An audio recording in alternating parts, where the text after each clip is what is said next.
ಚಕ್ಕ ಜಾಯ್ ಚಕ್ಕ ಜಾಯ್ ಚಕ್ಕ ಚಕ್ಕ ಜಿಂಗಿ ಚಕ್ಕ ಇದರಲ್ಲಿ ತಮ್ಮಗೆ ಇಷ್ಟವಾಗಿರೋದು ನನಗೆ ಖುಷಿಯಾಗೋದು ಎರಡೂ ಇದರಲ್ಲಿದೆ. ಇದು ನೋಡಿ ದಮ್ಮು ನಂಗೆ 1 ತಿಂಗಳು ಹೊಡೆಯೋದನ್ನ ಮಾರ್ತು ಬಿಡ್ತಾಳೆ. ದಮ್ಮು ದಮ್ಮು ಒಳ್ಳೆ ಬಟ್ಟೆ ಕೊಡಕ್ ಹೋಗಿ ಇಂಥ ಬಟ್ಟೆ ಮಾಡಿದ್ನಲ್ಲಪ್ಪ. ಸೀರೆ ಅಂತ ಕ್ಲಿಕ್ ಮಾಡಿದ್ರೆ ಸಿಲೆಕ್ಟ್ ನೈಟಿ ಬಂದಿದೆ. Climax change. ಇನ್ಮೇಲೆ ಪ್ರಾಣಿ ಅಂಕಲ್ ಬ್ಯಾಗ್ ಒಳಗಡೆ ರೆಡ್ ರೋಸ್ ಅರಳುತ್ತೆ. Tissue tissue. ದಮ್ಮು ದಮ್ಮು ಏಕಿಷ್ಟು ಚಿಂತಾಕ್ರಾಂತಳಾಗಿರುವೆ ಕಾಂತಿ? ಚಿಂತೆ ಪಡೆದಿರು. ನಿನಗಿಷ್ಟವಾಗಿರೋದು ನನಗೆ ಖುಷಿ ಆಗೋದು ಎರಡೂ ಇದರಲ್ಲಿದೆ. ಹೀಗೆ ಹೋಗಿ ಹಾಗೆ ಬರುವೆ, ಆಮೇಲೆ ಒಟ್ಟಿಗೆ ಮಂಚದ ಮೇಲೆ ಬರುತ್ತೇನೆ.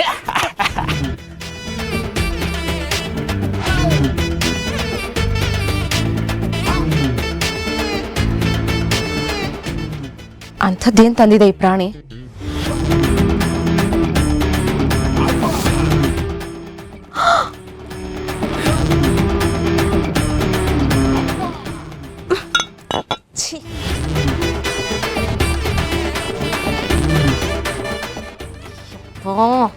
ಲೋಕಲ್ಲು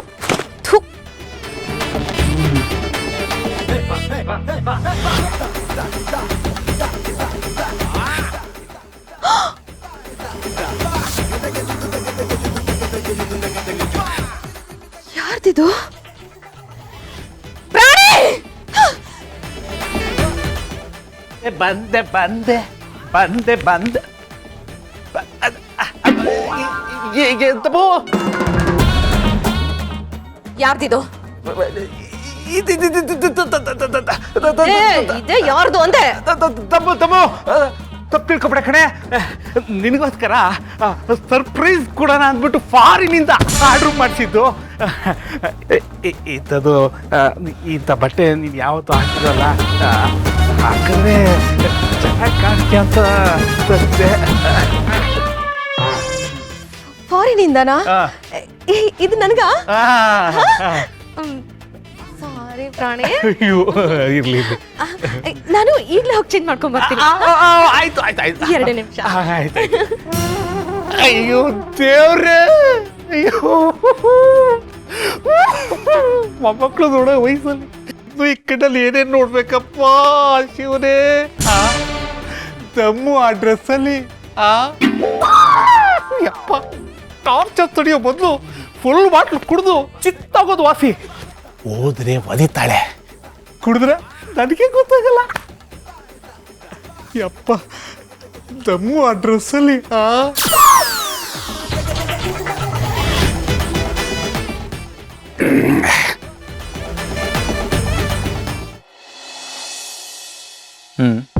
ಓಕೆ ಇವತ್ತೇ ಡೀಲ್ ಫೈನಲೈಸ್ ಆಗಬೇಕು.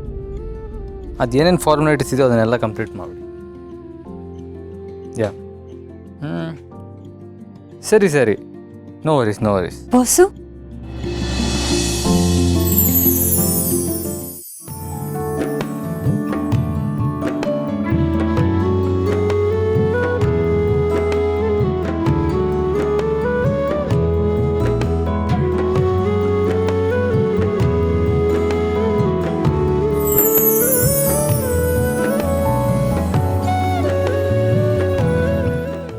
ವಾವ್ ದುರ್ಗಾ, ನಮ್ ದುರ್ಗಾ ಅಂದ್ರೆ ದುರ್ಗಾ, ನನ್ ದೃಷ್ಟಿನೇ ತಾಗತ್ತೆ. ಈಗ ನಮ್ ಶರತ್ ಕತೆ ಏನಾಗತ್ತೆ ಅಂತ ನೋಡ್ಬೇಕು.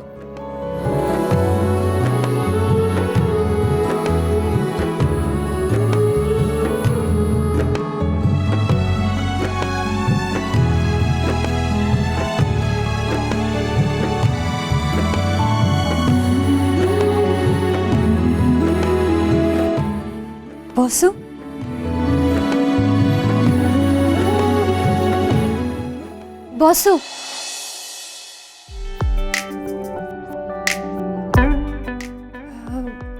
ಈ ಸೀರೆಯಲ್ಲಿ ಹೇಗೆ ಕಾಣಿಸ್ತಿದ್ದೀನಿ? ತುಂಬ ಚೆನ್ನಾಗಿ ಕಾಣಿಸ್ತಾ ಇದೆ ದುರ್ಗಾ.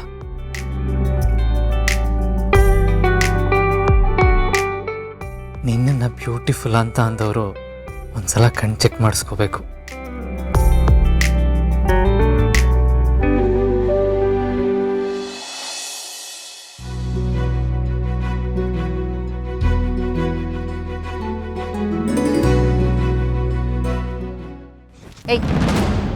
ನನ್ನ ಮುಖಕ್ಕೆ ಜೋಕರ್ ಮೇಕಪ್ ಮಾಡಿದ್ದು ನೀನೇ ತಾನೇ? ಯಾಕಜ್ಜಿ ಆಗ ಎಷ್ಟು ಚೆನ್ನಾಗಿ ಕಾಣಿಸ್ತಿದ್ರಿ ನೀವು. ಮಾಡ್ಕೊಂಡ್ರೆ ಹಲ್ಲು ಉದುರಿಸ್ಬಿಡ್ತೀನಿ ಕತ್ತೆ. ಎಲ್ರ ಮುಂದೆ ನನ್ನ ಮರ್ಯಾದೆ ತೆಗೆದಕ್ಕೆ ಎಷ್ಟು ಧೈರ್ಯ ನಿನಗೆ? ದುರ್ಗನ್ನ ಕೆಲ್ಸದೋಳು ಅಂದವ್ರಿಗೆ ಈ ಜೋಕರ್ ಪಟಾನ ಕಡಿಮೆ ಆಯ್ತು ಅನ್ಸಲ್ವಾ? ಏಯ್, ನಾನು ದೊಡ್ಡೋಳು, ಮರ್ಯಾದೆ ಇಲ್ಲದೆ ಮಾತಾಡ್ತೀಯೇನೆ? ಮರ್ಯಾದೆ ಕೊಟ್ರೆ ಮರ್ಯಾದೆ ವಾಪಸ್ ಸಿಗತ್ತೆ ಅಂತ ತಾತ ನನ್ ಕತೆ ಹೇಳ್ತಾ ಇದ್ರು. ಏಯ್, ನನ್ನ ಮುಂದೆ ನಿಂತ್ಕೊಂಡು ನನಗೆ ಎದುರು ಉತ್ತರ ಕೊಡ್ತಾ ಇದೀಯಾ? ದುರ್ಗಾ ಅಜ್ಜ ಯಾವತ್ತಿದ್ರು ಕಹಿನೇ ಅಂತ ನನಗೆ ಯಾವಾಗ್ಲೂ ಹೇಳ್ತಿರ್ತಾಳೆ. ಏನೇ ಏನೇ ನಿನ್ ಸತ್ಯ? ನಿನ್ ಸೊಪ್ಪನ್ನ ಇವತ್ತು ಹೇಗೆ ಇಳಿಸ್ತೀನಿ ಅಂತ ನೋಡ್ತಾ ಇರು. ಟ್ರೈ ಮಾಡಿ. ಎಷ್ಟು ಮಾತಾಡ್ತೀಯೇ? ಒಂದು ಬಿಟ್ಟೆ ಅಂದ್ರೆ ಬುದ್ಧಿ ಎಲ್ಲ ನೆಟ್ಟಗಾಗ್ಬಿಡತ್ತೆ ನಿನ್ನ.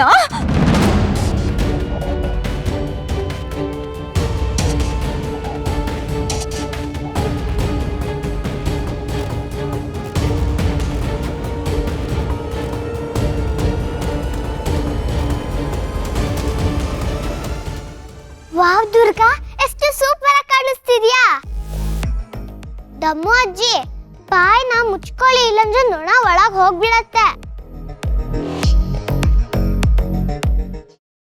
ಮೇಡಮ್, ನಾನು ನಿಮ್ಮ ಕೈ ಹಿಡಿಬಾರ್ದಿತ್ತು, ನನ್ನನ್ನು ಕ್ಷಮಿಸಿ.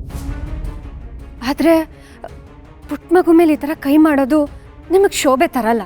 ಏಯ್, ನೀನೇನೆ ನನಗೆ ಶೋಭೆ ಬಗ್ಗೆ ಪಾಠ ಮಾಡೋದು? ಇವಳು ನನಗೇನು ಅವಮಾನ ಮಾಡಿದಾಳೆ ಅಂತ ನಿನಗೆ ಗೊತ್ತಾ? ನನ್ನ ಮುಖಕ್ಕೆ ಬಣ್ಣ ಬಳಿದು ನನ್ನನ್ನ ರಾಕ್ಷಸಿ ಮಾಡಿದ್ಲು. ಹಾಗೆ ಮಾಡಿರೋ ಇವಳಿಗೆ ಪಾಠ ಕಲಿಸೋದು ತಪ್ಪು ಅಂತೀಯಾ? ಮೇಡಮ್, ಅವಳು ಮಾಡಿದ ತಪ್ಪು ನಾನು ಒಪ್ಕೊತೀನಿ. ಅದಕ್ಕೆ ನೀವು ಬೈರಿ, ಯಾಕೆ ಹೀಗೆ ಮಾಡಿದೆ ಅಂತ ಗದರಿಸಿ. ಆದರೆ ಹೊಡೆಯೋದು ಸರಿಯಲ್ಲ ಮೇಡಮ್. ದೊಡ್ಡವರಾಗಿ ನಾವು ಅವಳಿಗೆ ಪ್ರೀತಿಯಿಂದ ಇದನ್ನೆಲ್ಲ ಹೇಳ್ಕೊಡ್ಬೇಕು. ಹೊಡೆಯೋದು ನಾನು ಒಪ್ಪಲ್ಲ ಮೇಡಮ್. ಆಹಾ, ಇವಳು ಚೋಟ್ ಮಳ್ಳಿ, ನೀನು ಮರದೆತ್ತರದ ಮಳ್ಳಿ. ಇವಳು ತಪ್ಪು ಮಾಡಿದಾಗೆಲ್ಲ ಇವಳಿಗೆ ಸಪೋರ್ಟ್ ಮಾಡಿ ಮಾಡಿ ಇವಳು ಇನ್ನೂ ಹಾಳಾಗ್ತಾಳೆ. ನೋಡು, ನಿನಗೆ ಈ ಮನೇಲಿ ಹಕ್ಕಿಲ್ಲ. ಮಧ್ಯ ಮಾತಾಡ್ಬೇಡ. ನನಗೆ ಹಕ್ಕಿದೆಯೋ ಇಲ್ವೋ ಗೊತ್ತಿಲ್ಲ ಮೇಡಮ್, ಆದರೆ ಪುಟ್ಟ ಮೇಡಮ್ ಮೇಲೆ ಪೂರ್ತಿಯಾಗಿ ಜವಾಬ್ದಾರಿ ಇದೆ. ದೊಡ್ಡವರಾಗಿ ಅವಳಿಗೆ ಹೊಡೆಯೋದ್ರಿಂದ ಅವಳಿಗೆ ನಿಮ್ಮ ಮೇಲೆ ಗೌರವ ಬರೋದಿಲ್ಲ, ಭಯ ಬರುತ್ತೆ. ಮಕ್ಕಳು ದೊಡ್ಡವ್ರ ಹತ್ರ ಪ್ರೀತಿಯಿಂದ ಹೋಗಬೇಕು, ಭಯ ಪಡಬಾರ್ದು. ಏನೇ ನನ್ನ ಎದುರುಗಡೆ ನಿಂತ್ಕೊಂಡು ನೀನೇನೇ ನನಗೆ ಸಂಸ್ಕಾರದ ಪಾಠ ಮಾಡ್ತಿರೋದು? ನನ್ನ ವಯಸ್ಸಿಗೆ ಬೆಲೆ ಇಲ್ವೇನೆ? ಮೇಡಮ್, ನಿಮ್ಮ ವಯಸ್ಸಿಗೆ ಖಂಡಿತವಾಗ್ಲೂ ಬೆಲೆ ಇದೆ. ಅದಕ್ಕೆ ನಾನು ನಿಮಗೆ ಎದುರುತ್ರ ಕೊಡ್ತಾ ಇಲ್ಲ, ನಿಮ್ಮ ಹತ್ರ ನಾನು ಕೇಳ್ಕೊಳ್ತಿದ್ದೀನಿ.